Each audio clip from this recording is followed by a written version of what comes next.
제가 1절부터 읽었는데 10절을 제가 읽은 걸 보니까 제가 2절을 읽었나 보네요. 오늘 예수님께서는 본문을 통하여 두 가지 비유를 주고 계십니다. 자, 한 가지는 무엇입니까? 한 마리 잃은 양을 찾기 위해서 기꺼이 온갖 어려움을 감당하고 있는 어떤 사람 이야기입니다. 그리고 두 번째 비유는 어떤 여자가 10드라크마가 있었는데 하나를 잃어버렸습니다. 그래서 그것을 찾기 위해서 등불을 켜고, 우리로 말하면 후라시를 켜고, 휴대폰 그 후라시를 켜고 막 집을 샅샅이 쓸면서 찾아내기까지 찾아낸다는 이야기입니다. 예수님이 왜 이 말씀을 하고 계실까? 이 두 비유는 흔히 말해서 쌍둥이 비유다 이렇게도 표현을 하는데, 쌍둥이라고 하는 것은 닮은 점이 있기 때문이죠. 이 두 비유도 닮은 점이 있습니다. 공통점이 있죠. 오늘 문자 그대로 한번 살펴보시기 바라요. 이 두 비유 공통점이 뭡니까? 똑같이 찾던 이가 찾고 나서 이렇게 말을 합니다. 나와 함께 즐기자. 6절에도 그런 말이 나오고 9절에도 그런 말이 나옵니다. 자, 나와 함께 즐기자. 왜 이런 말을 할까요? 즐겨야 될 마땅한 그 자리에서 즐기지 못하는 사람들이 의외로 있기 때문입니다. 여러분 1절 어떻게 시작했습니까? 모든 세리와 죄인들이 말씀을 들으러 가까이 나오니. 제가 여기까지 읽어야 되는데 2절까지 읽었나 보죠. 자, 2절을 보니까 어떻습니까? 바리새인과 서기관들이 수군거린다는 거예요. 이 사람들이 왜 수군거리죠? 자, 모든 세리와 죄인들이 주 앞에 같이 나왔습니다. 말씀을 들으러 나왔어요. 그러니까 음식도 같이 먹게 되었습니다. 그러자 이 바리새인과 서기관들이 수군거립니다. 왜? 이 사람이 죄인을 영접하고 음식을 같이 먹는다. 이 이유 때문입니다. 오늘 예수님이 두 가지 쌍둥이 비유라고 하는 이 비유를 말씀하시는 이유는 바로 여기서부터 출발을 합니다. 자, 이 사람들이 왜 이러고 있느냐? 이걸 갖다가 가르쳐 주시기 위해서예요. 바리새인과 서기관들이 왜 이렇게 수군거리면서 비난하고 있을까요? 이 사람들은 결국은 이 즐거운 자리를 완전히 망치고 있죠. 찬물을 확 끼얹고 있는 겁니다. 이들은 왜 그러느냐? 예수님의 비유는 이걸 말합니다. 이 사람들은 한 마리 양을 잃었다가 찾은 그 목자의 마음을 모르기 때문에 그런다. 이 얘기입니다. 부족합니까? 그래서 한 가지 더 이야기하시는 겁니다. 이 사람들이 왜 이러느냐? 이 사람들은 한 드라크마를 잃었다가 되찾은 그 여자의 마음을 모르기 때문이다. 이렇게 얘기하는 겁니다. 잔치집이 있다고 해서 다 즐겁지 않아요. 그 잔치가 왜 잔치인지, 어떤 잔치인지, 어떤 의미를 갖는지 이걸 다 알아야지, 또 공감해야지 막 잔치가 즐겁지 않겠습니까? 그런데 잔치에 갔는데 공감할 수가 없는 사람이 있겠죠. 자, 어떤 사람의 결혼식에 갔습니다. 그런데 그 신랑과 그 신부와 사랑하던 사람이에요. 그러면 그 결혼식 모두가 축하하지만 정작 그 사람은 그 결혼식에 축하하거나 즐거워하거나 이럴 수가 없잖아요.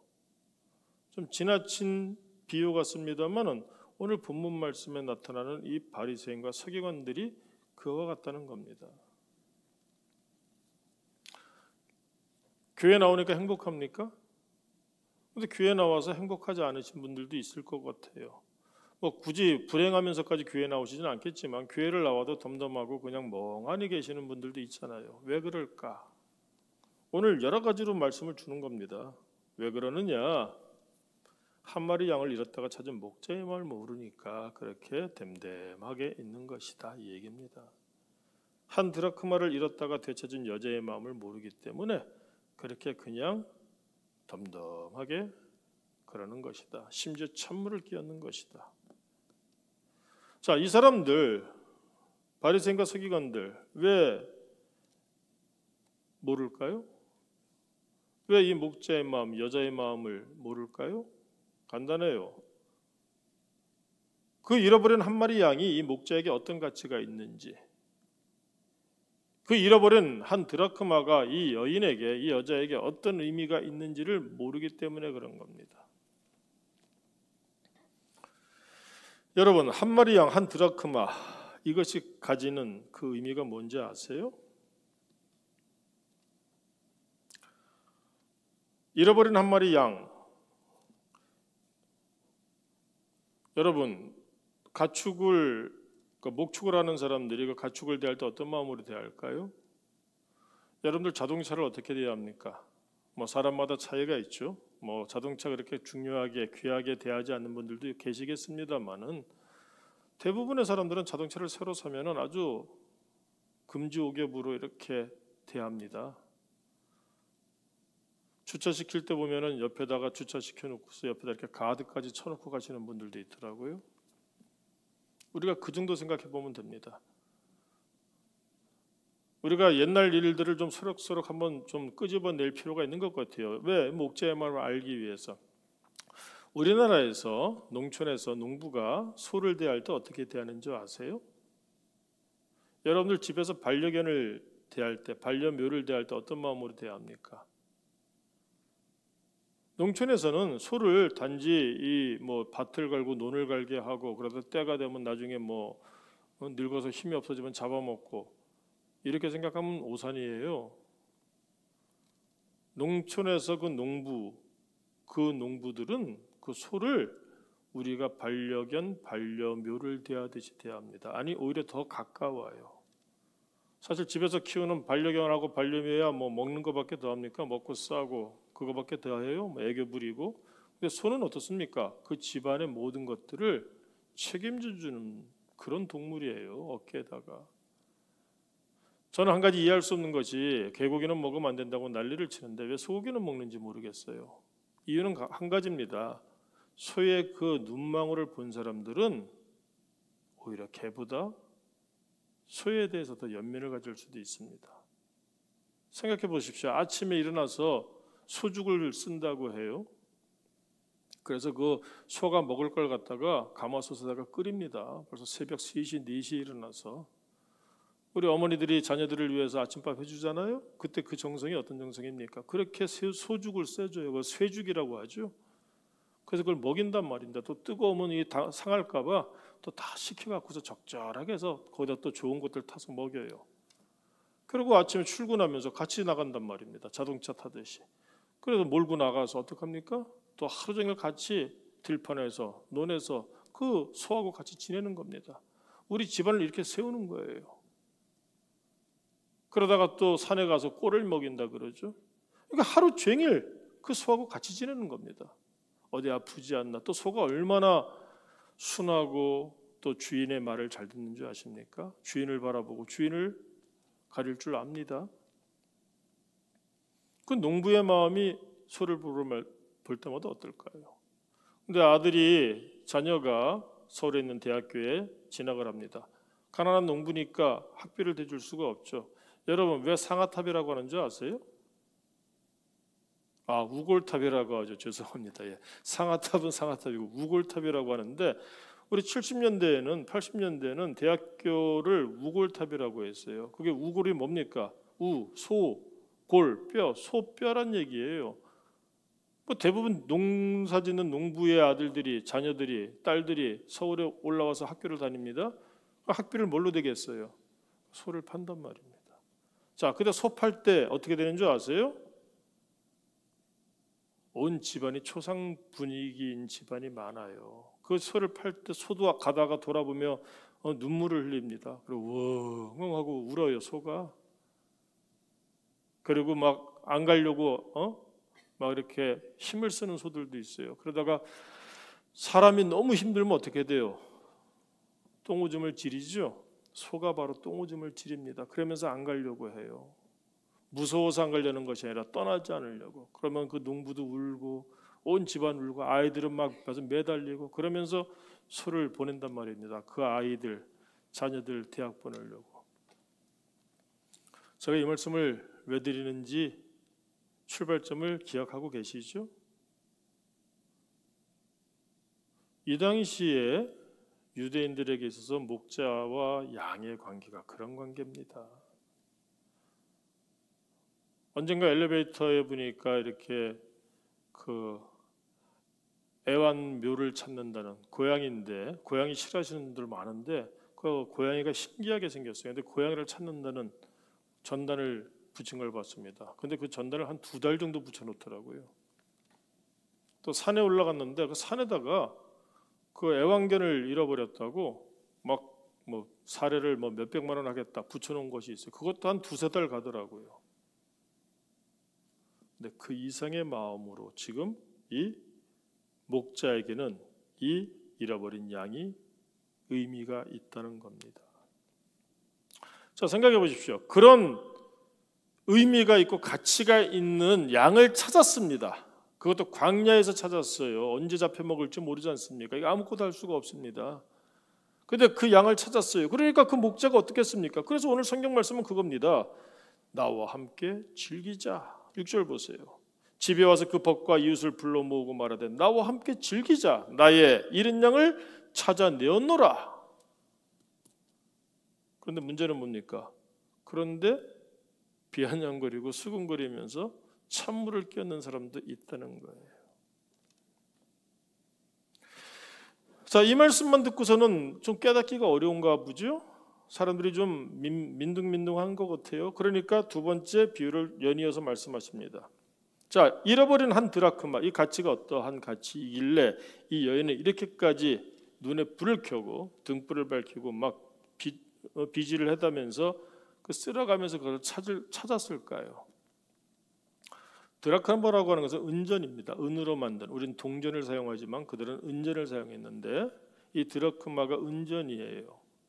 그런데 이 한 드라크마는 노동자가 요즘으로 말하면 하루 일한 품삯에 해당된다고 합니다.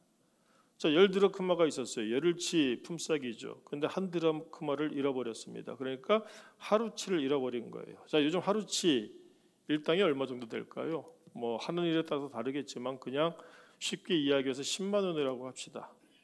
자, 이 여인에게 있어서 10만 원은 큰 돈이었던 것 같아요. 그러니까 찾고자 합니다. 그런데 그것만으로는 이 여인의 이 찾고자 하는 그 열심, 간절함을 표현하기는 좀 부족한 것 같아요.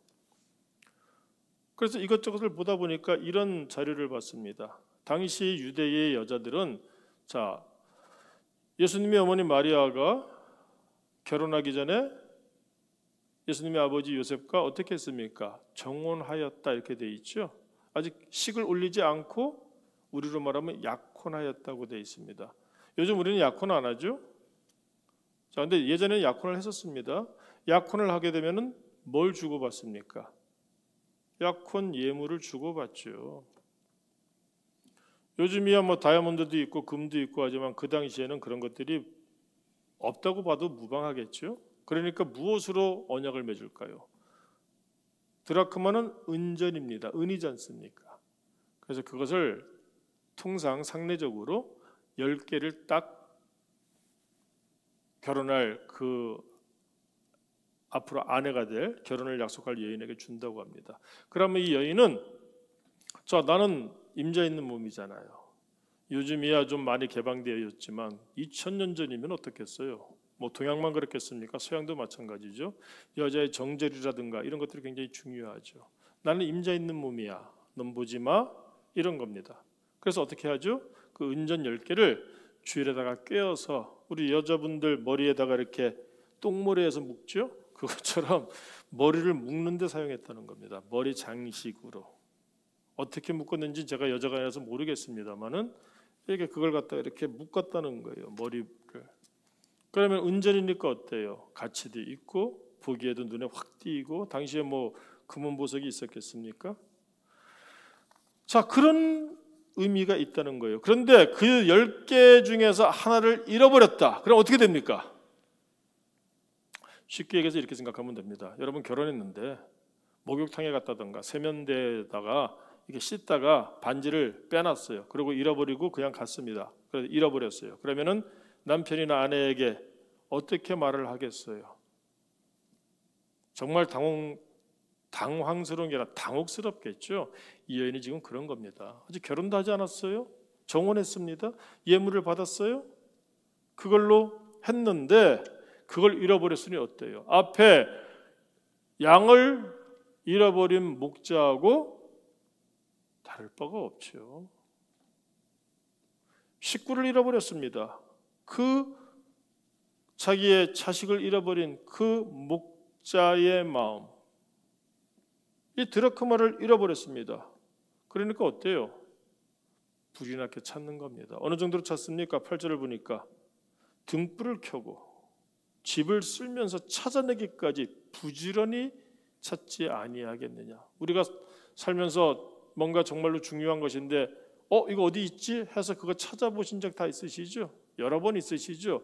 그때 귀하면 귀할수록 그 마음이 막 조급하고 막 타죠? 바로 그 마음입니다. 이 여인의 마음이. 자, 그러다가 찾았습니다. 그 기쁨이 어떨까요? 그래서 9절에서 말하는 겁니다. 또 찾아낸즉 벗과 이웃을 불러 모으고 말하되 나와 함께 즐기자. 이른 드라크마를 찾아내었노라. 이 말씀을 왜 한다고요? 나와 함께 즐기자. 나와 함께 즐기자. 그런데 이 마음을 모르는 사람들이 있다는 겁니다. 자, 예수님이 나와 함께 즐기자, 이것을 지금 가르쳐 주시기 위해서 이렇게 비유들을 말씀하고 계시는데, 이 예수님의 비유를 이해하려면 우리는 반드시 알아야 될 것이 있습니다. 이 목자의 마음이 누구의 마음일까요? 이 한 드라크마를 잃어버렸다가 찾은 이 여자의 마음이 누구의 마음일까요? 이것이 바로 하나님 아버지의 마음이다, 이 얘기입니다. 여러분, 사실은 갑자기 하나님 아버지가 왜 나올까요? 지금 쌍둥이 비유라고 했죠. 이 15장에는 비유가 총 3개가 나옵니다. 앞에 2개는 짤막짤막하게, 그래서 쌍둥이처럼, 그리고 뒤에는 아주 긴 비유가 하나 더 나와요. 뭡니까? 잘 알고 있는, 이 누가복음에만 기록되어지고 있는 어떤 기록이죠?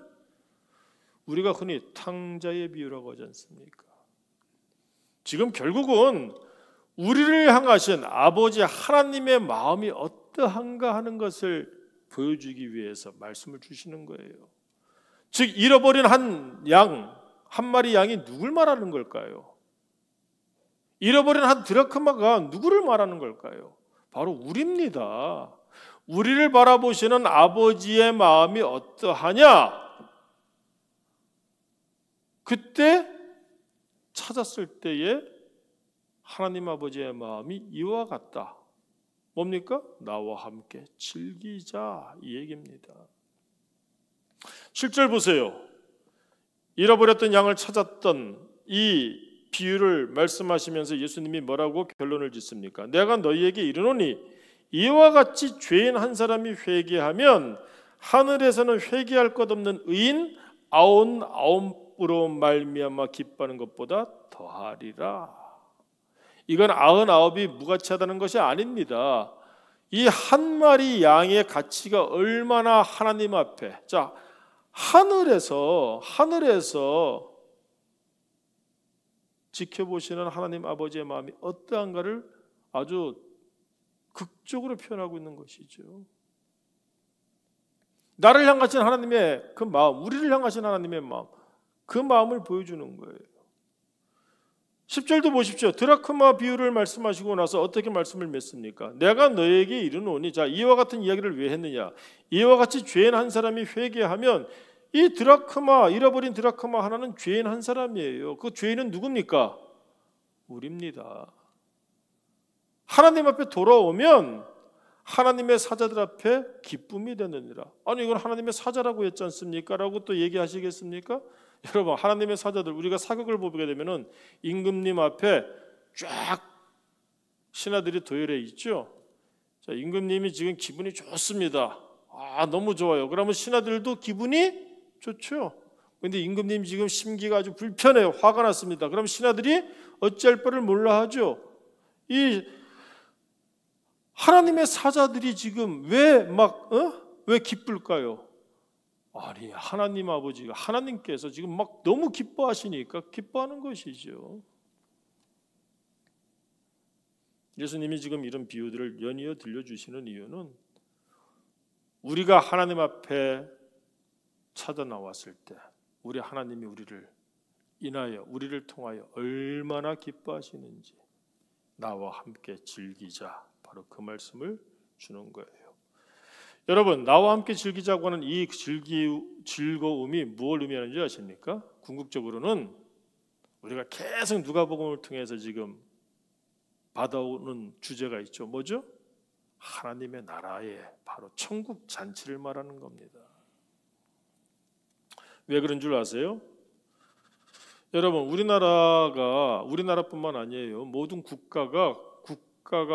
국가로서 이렇게 서기 위해서는 세 가지 요소가 있어야 됩니다. 필수 요소가 뭡니까? 첫째, 주권이죠.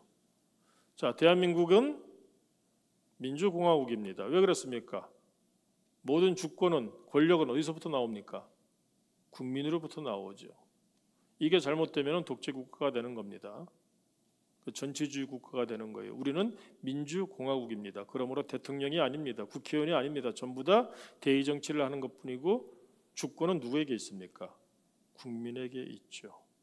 자, 우리나라는 그렇다는 거예요. 한 예를 들어서 모든 나라가 주권이 있어요. 주권 없는 나라는 나라가 아닙니다. 첫째 조건. 두 번째는 뭡니까? 주권만 있으면 되겠습니까? 땅이 있어야 되겠죠. 영토가 있어야 됩니다. 우리나라는 어디서부터 어디까지입니까? 백두산부터인가요? 아니면 저기 38선부터인가요? 휴전선부터인가요? 뭐 아무튼 우리나라에 땅이 있죠. 땅이. 자, 영토가 있어야 됩니다. 세 번째 뭐가 있어야 될까요? 국민이 있어야죠. 이 세 가지가 반드시 필요한 거예요. 가난하든 부자든 뭐 선진국이든 후진국이든 이런 게 중요한 것이 아니라 이 세 가지 요소가 반드시 있어야 됩니다. 그렇다면 하나님의 나라도 마찬가지죠. 이와 같은 관점에서 한번 이해해 보십시다. 하나님의 나라, 주권은 누구에게 있습니까? 하나님이 창조하셨고 하나님이 주재하시니까 주권은 하나님께 있습니다. 하나님의 나라는 민주주의가 아닙니다. 그렇다고 뭐 하나님이 독재를 하신다. 아니죠. 저 김정은하고는 다릅니다. 하나님을 김정은이 수준으로 보시면 안 되죠. 하나님은 창조자이시고 그러므로 주재자이십니다. 그래서 주권은 하나님께 있어요. 자, 하나님의 나라, 주권은 하나님께 있다. 자, 그럼 하나님의 나라의 영토는 어디입니까? 자, 사후세계입니까? 그래서 살아서 천국을 누려야 된다고 얘기하는 거예요. 사후세계뿐만 아니죠. 하나님 나라의 영토는 어디입니까? 하늘과 땅, 우주 만물 전체입니다. 하나님이 거하시고 하나님이 창조하시고 하나님이 만드신 모든 곳이 하나님의 영토예요. 자, 그러면 세 번째, 하나님의 나라의 백성은 누굽니까? 이게 바로 중요한 오늘의 주제가 되는 거예요. 바로 우리입니다. 우리. 자, 그러면 오늘 이 비유가 주는 의미가 어디에 있는 줄 아세요? 저는 미국이 어떤 면에서 굉장히 부러울 때가 있어요. 왜 그런가 하면은 미국은 말입니다. 자국민 한 사람이 실종되거나 뭐 살해당하거나 납치당하거나 하면은 끝까지 찾아내는 것을 원칙으로 합니다. 뭐 영화를 봐도 그렇고 그들이 내세우는 것들도 봐도 그래요. 예를 들어서 6.25 동란 때 우리의 전쟁 가운데 미군들이 많이 와서 정말 참혹하게 죽임을 전사했습니다. 저는 우리나라를 이해할 수 없는 것이 왜 그런 것들을 우리가 기억을 안 하는지. 이런 얘기를 하면 뭐 보수니 어쩌니 우익이니 이런 얘기를 하는데 저는 우익도 아니고 보수는 맞아요. 하여튼 진보이기도 해요. 그러니까 뭐 진보 보수 이런 거 따지지 말고 역사를 갖다가 가르치지 않으면은 반복한다는 겁니다. 역사를 알아야지 똑같은 어리석음을 범하지 않죠. 그런데 어느 날부터 우리나라 국사, 역사를 중고등부 학교에서 가르치지 않는 것으로 제가 알고 있어요. 여러분, 6.25 전쟁이 어떻게 해서 일어났습니까? 그때 얼마나 많은 사람들이 죽었습니까? 그때 수백만 명이 죽었어요. 수십만 명도 아니고 수백만 명이. 군인들이 아닙니다. 참혹하게 죽임을 당했어요. 그걸 가지고 이념파리를 해서는 안 되겠지만 그러나 있었던 일에 대해서는 분명히 알아야죠.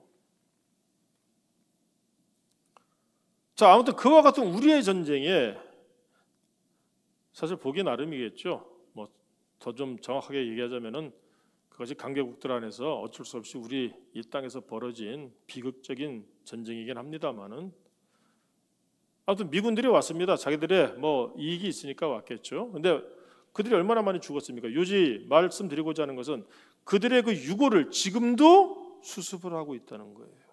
북한하고 미국이 같이 어떤 뭔가 이렇게 협상을 하거나 해서 좀 북한에 뭔가 퍼주게 되면은 미국은 반드시 요구를 합니다.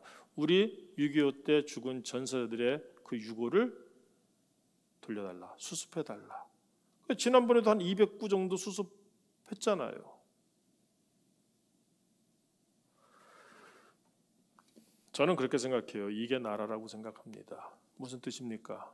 국가를 위해서 국민이 있는 것이 아닙니다. 국민을 위해서 국가가 있는 것이죠. 전체주의 국가에서는 국가를 위해서 국민이 있는 것이죠. 그러므로 뭐 어디 가서 죽던, 사고로 당해서 죽던, 그건 팔자소관이고 충성해야 되는 겁니다. 예전에는 그랬죠. 그래서 군대 가서 죽으면은 그냥 국가에서 죽은 겁니다. 개죽음을 당해도 죽은 겁니다. 그래서 녹화사업이라고 끌려가서 죽어도 죽는 거고, 저 때는 그랬잖아요. 모르십니까? 그런데 진정한 민주국가는 어떻습니까? 국민을 위해서 국가가 있는 거예요. 무엇을 말씀드리려는지 아세요? 하나님 나라에서 정말 중요한 존재는 하나님 아버지가 보시기에, 주권자로서 보시기에 누굴까요? 우리라는 겁니다. 그 한 사람을 찾고자 저 미국과 같은, 지금 저 얼마나 윤리적으로 타락해 있습니까? 지금 대통령 선거한다고 둘 나와서 떠드는 거 보니까 내가 볼 때 저 넓은 나라에 뭐 3억이 넘는 인구에 저렇게 인물이 없나. 한 사람 내가 볼 때 치매 걸린 것 같고, 한 사람 내가 볼 때 정신병자 같아요. 뭐 남의 나라니까 쉽게 얘기하겠습니다만은, 아니 저렇게 사람이 없나, 멀쩡한 사람이 없나. 누가 대통령이 돼도 저는 걱정이 돼요. 우리나라가 저런 나라에서도 자기 나라를 위해서 목숨을 바치고 벌써 몇십 년 됐어요. 70년이 넘은 그 시간 동안 그 뼈가 다 사갔을 거 아닙니까? 그래도 수습을 하려고 하는 그 마음, 하물며 하나님께서 우리를 어떻게 생각하시느냐를 보여주기 위해서 지금 이 비유를 하시는 겁니다. 그러므로 우리는 알아야 됩니다. 내 가치가 하나님 나라에서는, 내 가치가 하나님 앞에서는 이와 같다는 거예요. 우리도 부족하고 연약하죠. 길 잃을 때도 있고, 실수할 때도 있고, 그래서 죄 지을 때도 있고, 뭐 불신앙적으로 떨어질 때도 있고, 원망하고 하나님 서운하게 해드릴 때도 있고, 그렇지 않습니까? 우리도 열받으면 이민 가잖아요. 헬 조선하면서. 그렇더라도 어떻습니까? 끝까지 하나님은 우리를 찾으신다는 겁니다. 그러므로 내가 혼자가 아니라는 거예요. 삶이 힘들고 어렵고 심지어 세상의 나를 속인다고 할지라도, 그래서 침울하고 우울하고 마음이 상하고 극단적으로 삶을 포기하고 버리고 싶다 할지라도, 이 나라를 버리고 싶다 할지라도, 이 세상을 버리고 싶다 할지라도 하나님은 그러면 그럴수록 더더욱 나를 찾고 계신다. 어떤 마음으로? 잃어버린 한 마리 양을 찾는 이 마음으로, 이 목자의 마음으로. 여러분, 목자니까 유대인들에게 있어서 목자의 개념이 어디 있습니까? 다윗의 시를 생각해 보세요. 우리가 너무나 애송하는 시 있잖아요. 시편 23편. 여호와는 나의 목자시니 내가 부족함이 없으리로다. 나를 푸른 풀밭으로 인도하시고 쉴 만한 물가로 인도하시는도다. 이게 바로 그들의 목자와 양의 관계에 대한 생각이에요. 하나님이 지금 우리를 어떻게 생각하시는가? 삶이 힘들고 고통스럽더라도 이렇게 찾는다는 겁니다. 2000년 전에 그 여인들의 정절이라든가 그 정원에 대한 그 가치관, 이런 걸 바탕으로 생각해 보십시다. 정원한 사람이 준 10드라크마 중에서 1드라크마를 잃어버려서 그 마음이 어떠할까요? 그 타는 마음으로 막 집안을 등불을 밝히면서 비로 쓸면서 막 찾는 그 마음. 그러다 찾았습니다. 하나님이 나를 바라보시는 마음이 그와 같다는 거예요. 그러므로 우리는 믿는 자로서의 긍지를 가져야 되고, 믿는 자로서의 의미를 우리는 다스릴 수 있어야 되고, 살다 보면 힘들 때도 있죠. 떨어져 나갈 때도 있습니다. 그럼에도 불구하고 이런 마음으로 나를 찾고 계시는 우리 하나님 아버지가 계심을 알라는 얘기입니다. 그럴 때 어떻습니까? 그 잔치에 우리가 함께 참여해서 즐길 수 있다는 얘기예요. 자, 이런 말씀을 일단 생각하다 보면 한 가지 궁금한 게 있습니다. 1절 말씀 어떻게 시작했습니까? 모든 세리와 죄인들의 말씀을 들으러 가까이 나오니. 자, 성경 자체도 모든 세리와 죄인이라고 말씀하죠. 그랬더니 이 바리새인과 서기관들이 수군거리면서 왜? 이 사람이 죄인을 영접하고 음식을 같이 먹는다 이렇게 얘기했다는 겁니다. 이게 뭘 의미할까요? 자, 하나님을 잘 안다는 사람들 아닙니까? 바리새인, 서기관들 누구보다 하나님을 잘 안다는 사람들이에요. 근데 왜 하나님은 잘 알면서 하나님의 마음은 잘 모를까요? 하나님의 마음을 모르면 어떻게 되는 줄 아세요? 초치는 겁니다. 하나님이 기껏 힘들게 찾아서 잔치를 벌이셨는데 거기다가 찬물을 끼얹는 거예요. 우리도 하나님을 아는 사람들은 많습니다. 그런데 하나님의 마음을 모르는 사람들이 의외로 많아요. 그러니까 그 사람들이 뭘 말하면 어떻게 만듭니까? 불화하게 하는 거예요. 하나님은 아는데 하나님의 마음을 모르는 사람, 부모님은 아는데 부모님의 마음을 모르는 사람들 불효하죠. 본인은 효도한다고 하지만 본인이 불효하는 겁니다. 그런 사람들의 가장 큰 비극이 뭘까요? 정작 본인이 불효하고 있다는 걸 모른다는 거예요. 심지어 자기가 효도한다고 생각한다니까요. 하나님을 아는데 하나님의 마음을 모르면 어떻게 될까요? 하나님을 잘 섬긴다고 생각을 하죠. 그런데 정작 하나님 앞에 못할 짓을 하는 사람들이 되는 겁니다. 이 사람들 왜 그런 줄 아세요? 한마디로 말하자면 자기의가 강하기 때문입니다. 자기의가 강하다는 것은 무엇인 줄 압니까? 자, 설명해 드릴게요. 이 사람들은 지금 세리와 죄인들이 말씀을 들어 가까이 나온다. 이들을 전부 싸잡아서 죄인이라고 생각합니다. 그래서 비난하기 시작했어요. 그럼 결국은 뭡니까? 우리는 죄인이 아니란 얘기죠. 나는 죄인이 아닌데 저들은 죄인이야. 그런데 예수가 저들과 함께 소통을 하고 대화를 하고 교제를 한다. 이 얘기입니다. 묻겠습니다. 그러면 너는 정말로 죄인이 아니야? 네가 죄인이 아니라고 하는 그 근거가 뭔데? 그게 바로 자기의라는 거예요. 자기의라고 하는 것은 한마디로 말해서 잣대가 자기가 세워놓은 기준인 겁니다. 우리가 여기서 여기까지 길이를 재려면 뭘 사용합니까? 내 눈대중으로 얘기합니까? 그런 식으로 해서 옷 사이즈 골랐다가는 그건 못 입죠. 뭐 인치든지 센치든지 우리가 합의하고 같이 표준적으로 있는 그 기준을 사용해서 거리를 재죠. 몸무게 잴 때 어떻게 재십니까? 고장난 저울에 올라가서 80kg 나가는 여인이 나 50kg야 좋아 이런다고 해서 정말 50kg가 됐습니까? 그건 고장난 거죠. 킬로그램이나 뭔가 파운드나 뭔가 나름대로 나라마다 정해진 규격이 있지 않습니까? 기준이 있죠. 인생은 어떻습니까? 죄인의 기준은 어떻습니까? 의인의 기준은 어떻습니까? 내 생각이 아니고 내 잣대가 아니고 하나님의 자. 하나님의 자는 뭘까요? 말씀이죠. 그런데 대부분의 사람들이 자기가 강해요. 특별히 셀프프라이드, 자기 자부심이, 자긍심이 강한 사람일수록 자기 자부심이 강한 사람들은 어떤 사람들입니까? 나 많이 배웠어, 많이 알아, 나 똑똑해, 우리 부자야, 나 잘생겼어, 몸이 아주 나는 정말 섹시해, 사람들이 나를 우러러봐. 그러면 어떻게 되죠? 교만하고 자고해지죠. 그러면 자기가 재판관이 되어서 자기 잣대로 그 다음부터 사람들을 판단합니다. 그리고 정죄하기 시작하죠. 딱 그겁니다. 나는 죄인이 아니라는 것이죠. 그런데 하나님 보시기에 죄인이 아닐까요, 이 사람들이? 그럼 예수님이 이 사람들을 왜 책망하셨겠어요? 그래서 우리가 하나님을 알고 하나님의 마음도 알기를 원한다면은 무엇보다 알아야 될 것이 내 잣대를 분질러서 버려야 됩니다. 그냥 태워버려야 돼요. 그냥 그 아궁에다 집어넣어야 됩니다. 여러분들이 우리가 가지고 있는 그 자는 아무 소용이 없어요. 오히려 나를 완악하게 만들고 교만하게 만들고 뭐 그렇게 만드는 것이지, 그 내가 가지고 있는 내가 만든 자는 분질러서 아궁에다 집어넣어 태워버리시고 하나님이 주신 잣대로 모든 걸 재야 됩니다. 예수님은 지금 하나님이 주신 자로 재고 있잖아요. 그러니까 하나님의 마음을, 아버지의 마음을 알고 이렇게 표현하시는 것이고, 이 바리새인과 서기관들은 자기의 잣대로 재고 있잖아요. 그러니까 하나님을 알지만 하나님의 마음은 모르는 겁니다. 결국은 어떻게 될까요? 가장 큰 비극은 어디에 있습니까?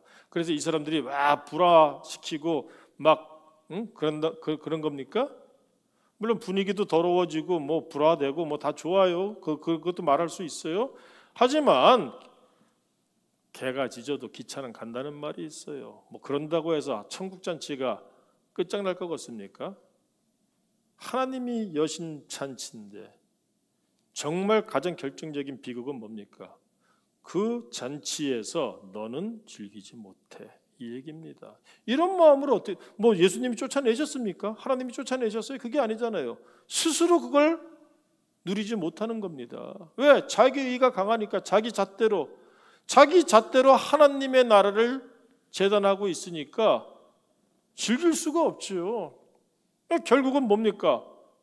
본인 문제예요. 본인이 비극이고, 그러니까 교회를 다녀도 즐거움이 없고 신앙생활에도 기쁨이 없고. 왜? 이 사람은 하나님의 자를 사용하지 않고 자기 자를 끝까지 사용합니다. 예수 믿으면 그 자를, 자기의 자를 분질러서 아궁에다 집어 넣어버리고 하나님의 자로 시작하는 그 삶이 시작한 사람을 말하는 것인데, 자기의 자를 그대로, 그러니까 모든 걸 하나님이 하신 일도 자기의 자로 재니까 어떻겠어요? 그러니까 잔치 자리에 와서 이렇게 수군거리면서 이러고 있는 겁니다. 그러니까 그 판도 깨고, 그리고 판이 깨지지는 않겠죠, 예수님이 하시니까. 하지만 결국은 거기에서 도태되고 자기들 스스로 소외되고, 그러면서 그 잔치를 누리지 못하고. 사랑하는 성도 여러분, 오늘 예수님께서 우리에게 하시는 말씀 기억하십시다. 오늘 우리를 이 자리에 부르신 이유는 딱 한 가지예요. 나와 함께 즐기자. 여기에 우리가 아멘, 하나님의 말씀을 기준으로 해서 우리가 동참하는 그런 성도의 모습이 있기를 바랍니다. 자기의 잣대로, 세속적인 소망이나 탐욕인 잣대로, 뭐 세상적인 의 이런 잣대로, 막 자기의 잣대로 예배를 드리면서도 지금 마음속에 엉뚱한 세속적인 그런 것들 소망하고 있고, 뭐 이게 다 자기 잣대예요. 이런 걸로 재고 나니까 어떻습니까? 예배는 왔지만 예배가 없어요. 하나님은 알지만 하나님이 안 계세요. 그러면 기쁨이 없죠. 즐거움이 없죠. 그래서 지금 예수님이 이 모든 것들을 우리에게 교훈하고 계시는 겁니다. 그래서 앞에 두 번째, 사실 탕자유비도 마찬가지예요. 우리가 함께 먹고 즐기자. 우리가 함께 즐기자. 이게 아버지 하나님이 우리에게 바라는 마음입니다. 오늘 이 귀한 주일 우리가 예배하면서 이 즐거움이 충만하기를 바라고, 혹시 이 즐거움을 잃어버리신 분 계신다면은 오늘 예수님이 주시는 이 비유를 곰곰이 묵상하면서 하나님 앞에서 우리 새롭게 함께 즐길 수 있는 복 있는 삶을 시작할 수 있기를 주님의 이름으로 축원합니다. 우리 같이 한번 기도하겠습니다. 통성으로 잠시 한번 기도하시죠. 나 같은 죄인을 불러주시고 나 같은 죄인을 이렇게 사랑하셔서 하나님 나라를 열어주셨는데, 그 나라 백성으로 불러주셨는데, 나는 그래서 그 아버지의 하나님의 즐거움 가운데 나도 함께 지금 즐거워하고 있는지 우리 같이 한번 기도하겠습니다. 내가 하나님을 아는 사람인지, 하나님만 아는 사람인지, 하나님의 마음까지도 아는 사람인지 같이 기도하십시다. 아버지 하나님, 이 시간에 우리가 주의 말씀을 듣습니다. 두 가지씩이나 비유를 통하여 우리가 깨닫기를 원하시는 주의 말씀을 듣습니다. 아버지 하나님, 하나님만 아는 사람이 아니라 하나님의 마음을 아는 사람이 되게 하여 주옵소서. 내 잣대가 아니라 하나님의 잣대로 세상을 보고 사람을 보고 천국을 보고, 그래서 나와 함께 즐기자 하시는 이 아버지의 음성, 그 마음을 함께 나눌 수 있게 하여 주옵소서. 나의 믿음이, 나의 신앙생활이, 나의 교회 생활이 그러한 것을 돌아보게 하시고, 만약에 부족하다면 그 이유가 무엇일까를 우리 주님이 주시는 이 비유를 통하여 깨닫게 하여 주옵소서. 모든 것이 은혜입니다. 내게 주신 은혜, 내 잣대로 그 은혜를 거부하지 않게 하시고 그 은혜 가운데에서 시작하게 하여 주옵소서.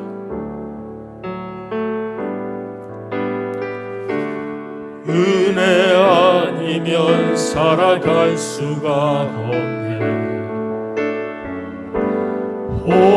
호흡마저도 다 주의 것이니 세상 평안과 위로 내게 없어도 예수, 오직 예수뿐이네. 일어나셔서 같이 찬송합니다. 하나님의 은혜 아니면 살아갈 수가 없네. 호흡마저도 다 주의 것이니 세상 평안과 위로 내게 없어도 예수, 오직 예수뿐이네. 크신 계획 다 볼 수도 없고 작은 고난에 지쳐도 주께 우리 나의 모든 삶 버티고 견디게 하시네. 은혜 아니면 살아갈 수가 없네. 나의 모든 것 다 주께 맡기니 참된 평안과 위로 내게 주신 주 예수, 오직 예수뿐이네. 지금은 우리 구주 예수 그리스도의 크신 은혜와 하나님 아버지의 무한하신 사랑과 성령님의 감화 감동 교통 충만하심이 나와 함께 즐기자 나에게 이와 같이 말씀하시는 하나님 아버지의 마음을 알고 함께 믿음 생활, 교회 생활하며 천국 잔치 함께 즐기기를 마음속에 소망하고 다짐하는 모든 믿음의 권속들 머리 위에 이제로부터 영원토록 함께 있을지어다. 아멘.